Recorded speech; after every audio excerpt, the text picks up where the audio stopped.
Welcome to the ProfitableRelationships.com, a guide to reinvention, because when your energy wanes and results weaken, it's time to reinvent. Dove Gordon here to take you through a very simple process that will help you change how you're thinking about your business in a way that's rather simple, so you can make this reinvention, this transformation, whether it's a fundamental shift in direction or incremental.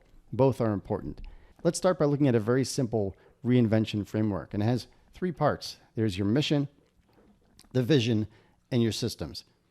And I'm not going to define mission, I'm not going to define vision, I'm not going to define systems. Instead, I'm going to point out that each one of these requires you to ask and answer some questions.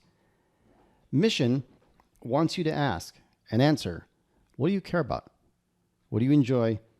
And what are you uniquely qualified to do something about? When you have the answers to these questions, you have your mission. That's what you care about. That's what you value. That's what should be lying at the core of whatever it is you're going to be doing in your business. Vision says, well, if that's what I care about, if that's what I enjoy, and that's what I'm uniquely qualified to do something about, what are the products that I'm going to have to serve which customers, which markets?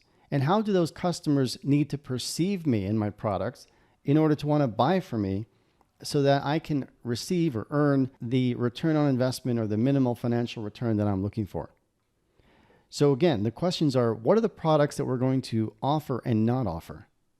Who are the customers, the markets we're going to serve and not serve? And you answer these with criteria. We're going to offer these types of products or these types of services that meet these criteria. We're not going to offer those. So maybe it'll be online, it'll be coaching, it'll be courses, but it won't be in person, or whatever it might be. I mean, you got to come up with certain kinds of criteria. Think that through. Who are the customers we're going to serve and who are the customers we're not going to serve? How do those customers need to perceive us in order to want to buy from us? And then what is the minimum financial or other return that we're looking to achieve as a result of these customers buying those products or services? Now, the reason why this is framed as what I think of as the square target is because the lines are showing you that what you're doing in answering these questions is you're defining boundaries. You're saying we're going to offer these products, not those.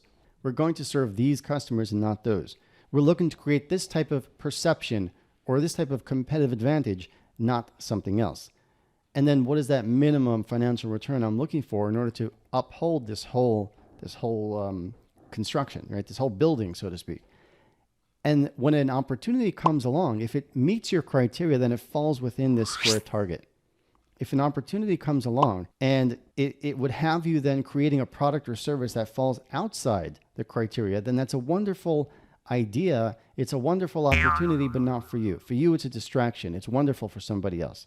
And this helps you focus on a vision of the business where you could do the things that you most want to do based on what really matters to you as answered in your mission. And then once you have this vision, the next thing is systems. The question you're asking for systems is, what are the systems I need to put into place in order to create the right perception, the right competitive advantage in the minds of the people who will be buying our products and services and giving us this ROI? And of course, these systems will have to do with creating and delivering the product or service. It'll have to do with messaging and reaching your market. It'll have to do with the various things that you do to create that perception in the minds of your ideal client and whatever is needed to operationally make this happen. Now, of course, you can end up with 100 things under there, and you were going to want to minimize those. So the 80-20, so that you can identify the critical, or 90-10. I think of it as the critical 10% that will give you 90% of the results you're looking for. I want to clarify what I mean by perception. What is this whole perception thing? And the recognition is that people will buy or not buy based on how they perceive you, your products or service. And there are things that we need to do, or pretty much everything you do, from your messaging to your design to anything you're doing, creates a perception that either leads people to want to buy, leads the right people, your ideal client, to want to buy from you or not. For example, if you're looking for a restaurant, what kind of restaurant are you going to go to? Are you going to go to an elegant, expensive sit-down waiter service and so on? Or are you going to go to a fast food place? Well, it really depends, doesn't it? If you're in between meetings and you need to grab a quick bite to eat, fast food is what you're going to do. You perceive that what they're going to give you is exactly what you need then. However, if you're looking to take your wife out for your 10th or 15th anniversary, You're not going to take her to a fast food pizza place because you want to have that next anniversary as well. You don't perceive that that offer, that product or service is going to give you what you want in that situation. And understanding the perception that you need to create in the minds of the ideal client, that leads you to then do all kinds of things operationally, creating systems to enable you to create those perceptions. For example, the difference in the decor between a sit-down restaurant and a fast food place, there are probably 1,000 little things that they do and some big things that they do that create a very different perception from one to the other. So this is a very simple framework for how to think about reinventing your business so that you can recapture your energy, dramatically increase the results you're getting, and enjoy both the process as well as the results of everything you're going to be doing. Happy to help you. If you're in JVMM or ProfitableRelationships.com customer, reach out to me. Happy to see if I can be helpful.